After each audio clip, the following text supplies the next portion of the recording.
ఏంటంటే మీ వస్త్రములను గాక మీ హృదయాలను చింపువ.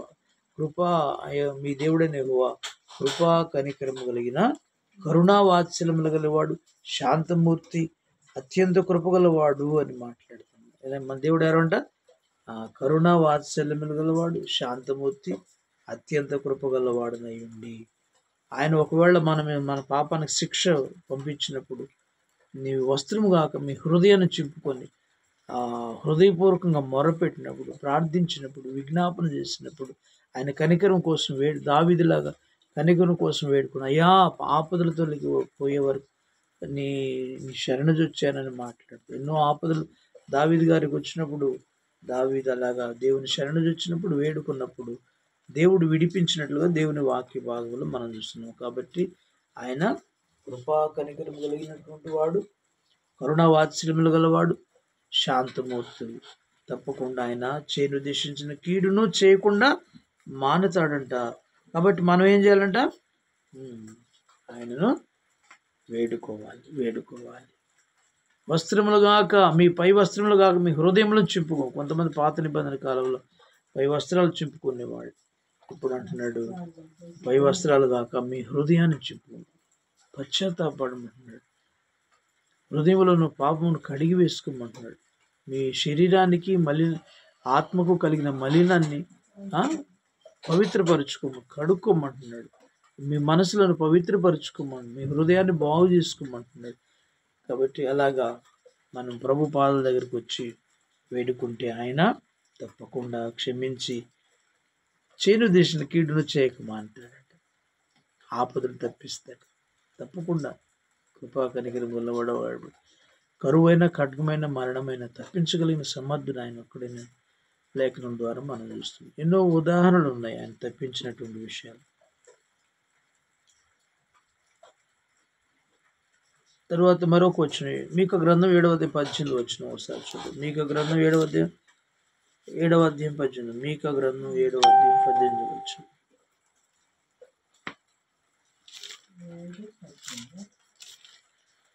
పక్కనే ఉంటుంది 2 అధ్యాయాల తర్వాత. 7వ అధ్యాయం 18 వచ్చిన తన స్వాస్థ్యములో శేషించిన వారి దోషమును పరిహరించి వారు చేసిన అతిక్రమముల విషయమై వారిని క్షమించు దేవుడవైన నీతో సముడైన దేవుడున్నాడా? ఆయన కనికరము చూపుటెందుకు సంతోషించువాడు గనుక నిరంతరము కోపమంచుడు. ఆయన మన యందు జాలిపడును, మన దోషములను అణిచివేయును, వారి పాపములన్నిటినీ సముద్రగాధులలో నీవు పడవేయదు. దేవునికి మహిమ కలుగునుగా కదా ప్రియులరా. శేషించిన వారి దోషమును పరిహరించి వారి చేసిన అతిక్రమాల విషయమై వారిని క్షమించు దేవుడు అయిన నీతో సముడైన దేవుడు. క్షమించే దేవుడు, నీలాంటి దేవుడు ఎవరు లేదయ్యా. క్షమించుటకు సమర్థుడు అయిన దేవుడు, నీతో సాటి అయిన వారు లేరు. నీతో సముడైన దేవుడు ఎవరు? క్షమించే విషయంలో నీతో సముడైన వారు ఎవరు లేరు అని మాట్లాడుతున్నాడు. కనికరం చూపుటేందుకు దేవుడు సంతోషించేవాడు అన్నమాట. నిరంతరం ఆయన కోపం ఉంచుడంట, మరల మన ఎందుకు జాలి పడతాడంట. ఓసారి కోపగించిన, శిక్షకు అప్పగించిన మరలా వేడుకుంటే కనికరం చూపేటువంటి వాడని దేవుని వాక్య భాగంలో మనం చూస్తాం. పాపములన్నిటినీ సముద్ర భాగాలలో పడవేస్తాడంట. పాపములన్నిటినీ క్షమించాడు కదా, మన అపరాధములన్నిటినీ క్షమించాడని మనము తీతు పత్రికల్లో మనం చూస్తాం. కొలసీలకు రాసిన పత్రికలో కూడా మన అపరాధములన్నిటిని ఆయన ఎత్తివేశాడు. మన పాపములన్నిటిని క్షమించాడు. ప్రియకుమారుడు పాపముల నుండి మనం విమోచించిన వాడు, ఆయన రక్తంలో మన పాపములన్నిటిని శుద్ధీకరించినవాడు మన ప్రభు అయిన దేవుడైన యేసుక్రీస్తు. గమనించి కాబట్టి ఆయన నీడకు రావాలి, ఆయన శరణుని వేడుకోవాలని, ఆపదలు తొలగిపోయే వరకన్నా మనం ఆయన దావీదులాగా వేడుకుంటే తప్పకుండా తప్పిస్తాడని గ్రంథంలో మనం చూస్తున్నాం. ప్రియులారా, మనం తీతు గ్రంథం 3వ అధ్యాయం 5వ వచనం ఒకసారి చూద్దాం. లాస్ట్ ఆయన కనికరం ఎలాంటిదో, ఆయన ఎలా కనికరం కొని దేవుడు. పాపములన్నింటినీ క్షమించేవారు ఎవరున్నారు? సముద్ర గాథలు పడేసేవాళ్ళు ఎవరున్నారు? అందుకే ఆయన పాపులను రక్షించడం క్రీస్తు లోకానికి వచ్చిన వాక్యం నమ్మదగినది, పూర్ణాంగీకారమునకు యోగ్యమునైందన్నమాట. పాపములను తీసివేయటానికి ఆయన ప్రత్యక్షమయ్యాడని యోహాను పత్రికలో మనం చూస్తున్నాం పిల్లలు. కాబట్టి పరిమళ వాసనగా కదా పాపమంతా పోగొట్టి క్రీస్తు మిమ్మల్ని ప్రేమించి పరిమళ వాసన తన దేవునికి అర్పణగాను బలిగాను అర్పించుకున్నాను అని దేవుని వాక్య భాగంలో మనం చూస్తున్నాం. కాబట్టి తీతు గ్రంథం, తీతు పత్రిక మీకు వచ్చిన చదువుకొని ముగించుకుంటాం. తీతు పత్రిక 3వ అధ్యాయం 5వ వచనం. 3వ అధ్యాయం 5వ వచనం. మనము నీతిని అనుసరించి చేసిన క్రియల మూలము కాక తన కనికరము చొప్పుననే పునర్జన్మ సంబంధమైన స్నానం ద్వారాను పరిశుద్ధాత్మ మనకు నూతన స్వభావం కలుగు చేయటం ద్వారాను మనల్ని రక్షించెను. మనం ఆయన కృప వల్ల నీతిమంతులుగా తీర్చబడి నిత్య జీవన గురించిన నిరీక్షణను బట్టి దానికి వారసులగుటకే ఆ పరిశుద్ధాత్మ మన రక్షకుడు యేసుక్రీస్తు ద్వారా ఆయన మన మీద సమృద్ధిగా కుమ్మరించెను. దేవునికి మహిమ కలిగింది. ఈ మాట నమ్మదగినది కనుక దేవుని యందు విశ్వాసం ఉంచిన వారు సత్క్రియలను శ్రద్ధగా చేయటం మనసు ఉంచినట్లు నీవి సంగతులను గురించి దృఢముగా చెప్పుచుండవాలని కోరుచున్నాను. దేవునికి మహిమ కలుగునగా. ఇవి మంచి మనుషులకు ప్రయోజనకరమై ఉన్నవి కానీ అవివేక తర్కములు, వంశావళులు, కలహములు, ధర్మశాస్త్రం గురించిన వివాదములు నిష్ప్రయోజనము వ్యర్థమునై ఉన్నవి కనుక వాటికి దూరముగా ఉండుము. దేవునికి మహిమ కలుగునుగాక. కాబట్టి తన కనికరము చొప్పున పునర్జన్మ సంబంధమైన స్నానం ద్వారా పరిశుద్ధాత్మ మనకు నూతన స్వభావం కలుగు చేయటం ద్వారా మనల్ని ఆయన రక్షించింది. కృప ద్వారా నీతిమంతులుగా తీర్చబడి నిత్య జీవన గురించిన నిరీక్షణను బట్టి దానికి వారసులమైన ఆ పరిశుద్ధాత్మ మనకు రక్షకుడు యేసుక్రీస్తు ద్వారా ఆయన మన మీద సమృద్ధిగా కుమ్మరించి పరిశుద్ధాత్మనిచ్చాడు, సమృద్ధిగా కుమ్మరించాడని దేవుని లేఖ రక్షించాడు. కేవలము ఆయన కనికరం ద్వారా మనం రక్షించాడు. పరిశుద్ధాత్ముడు మనకు అనుగ్రహించి నూతన స్వభావం కలుగు చేయటం ద్వారా మనకు రక్షణను, నరకం నుంచి విమోచన కలుగు చేశాడు. ఆ మహాదేవుడు అంటాడు 2వ అధ్యాయం 13వ వచనం. ఆ మహాదేవుడు మన రక్షకుడు యేసుక్రీస్తు మహిమ యొక్క ప్రత్యక్షత కొరకు ఎదురుచూ ఈ లోకంలో స్వస్థ బుద్ధితోనూ నీతితోనూ భక్తితోనూ బ్రతుకుచుండడు. ఎలా బ్రతకాలంటే ఈ లోకంలో స్వస్థ బుద్ధితో, నీతితో, భక్తితో బ్రతుకుచుండవాలని మనకు బోధించుతుంది దేవునికి మహిమ. కాబట్టి మనం అలాగే క్రీస్తు కనికరము ద్వారానే మనం రక్షణ పొందాం. కనికరము ద్వారానే నీతిమంతులు తీర్చబడినాం.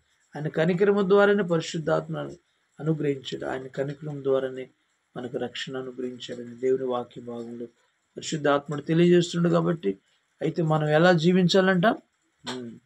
ఆ మహాదేవుడు తన ప్రత్యక్షత కొరకు ఎదురు చూస్తూ కదా ఈ లోకంలో మనం స్వస్థ బుద్ధితోనూ నీతితోనూ భక్తితోనూ బ్రతుకుచుండవలనని మనకు హెచ్చరిస్తున్నాడు పిల్లలు. అలాగ ఉండాలని పరిశుద్ధాత్ముడు మనల్ని కోరుకుంటున్నాడు. కాబట్టి ఆయన కృపా కనికరములైన దేవుడు. కాబట్టి దావీదు ఎలాగా కదా ఆపదలు తొలగిపోయే వరకు మనం ఆయన ఎలాగా దేవుని శరణు జొచ్చాడో మనం కూడా అలానే ఆయన కనికరం కోసం వేడుకోవాలి. ఆయన రెక్కల నీడలో మనం వెళ్ళాలి. శరణజొచ్చి మనం వేడుకోవాలి. నన్ను కరుణించుము దేవా, నన్ను కరుణింపుము, నేను నీ శరణజొచ్చాను. కాబట్టి ఆయన కరుణ కోసం అంటే మనం ఏం చేయాలి? కరుణించయ్యా, కాపాడయ్యా అని మనం వేడుకోవాలి. ఆయన శరణజొచ్చాలి. శరణ అంటే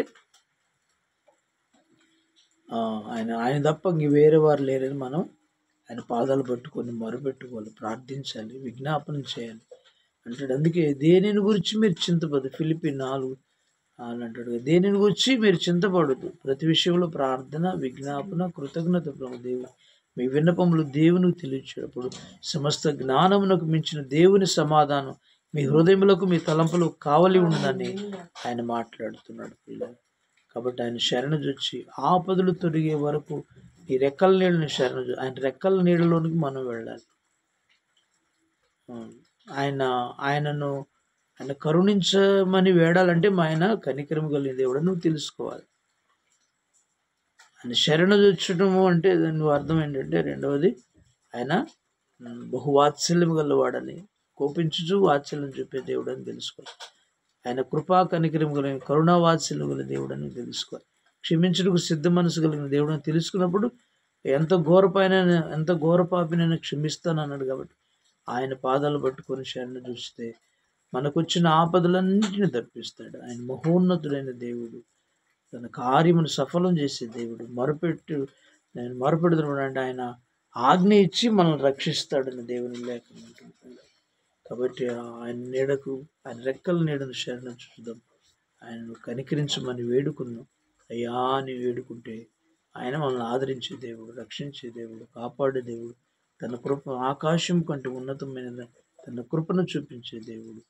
ఆయన అలాగ మనల్ని ఆదరించి తన ప్రియకుమారుని ద్వారా మన కోసం తన ప్రియకుమారుని లోకానికి పంపించి, ప్రియకుమారుని యొక్క మరణ భూస్థాపన పునరుద్ధానం ద్వారా మన ఎడల తన ప్రేమను, తన కనికరిని ఎలా చూపించాడు మనం తెలుసుకున్న వారమై ఆయన నమ్మి ఆయన మాట ప్రకారం జీవిస్తే, ఆయన ఆజ్ఞలు అనుసరించి నడుచుకుని గైకుంటే, ఆయన కృప ద్వారా మనకు, ఆయన కనికరం ద్వారా మనకు రక్షణ, నీతిమంతులుగా మార్చి నిత్య జీవానికి వారసులుగా చేస్తాడు. కాబట్టి ప్రియమైన వాళ్ళని ఆయన ఎలాగ మన ఎడల కనికరం చూపించారు, మనము కూడా ఇతరుల ఎడల కనికరం చూపించే వారిగా ఉండాలని దేవుని యొక్క ఆశ. ఆయన మన ఎడల పాపినేని మనల్ని కరుణించి రక్షించాడు. మనము కూడా ఈ లోకంలో అనేకుల ఎడల కదా ఏం చూపించాలంట? కృపా కనికరం చూపించాలి. ఆయన ఆ తర్వాత కరుణవాత్సల్యం చూపించేవాళ్ళు. ఆయన కనికరం చూపించాలి, ఆయన ప్రేమను చూపించాలి.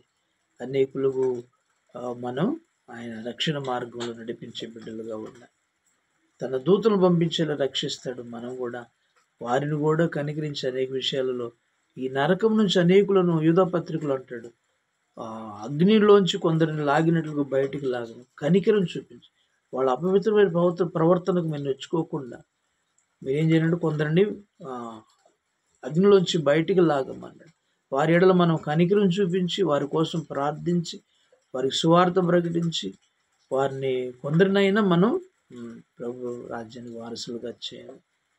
అలాంటి కృప మనకు కూడా దేవుడు అనుగ్రహించునుగా. ఆమేన్, ఆమేన్.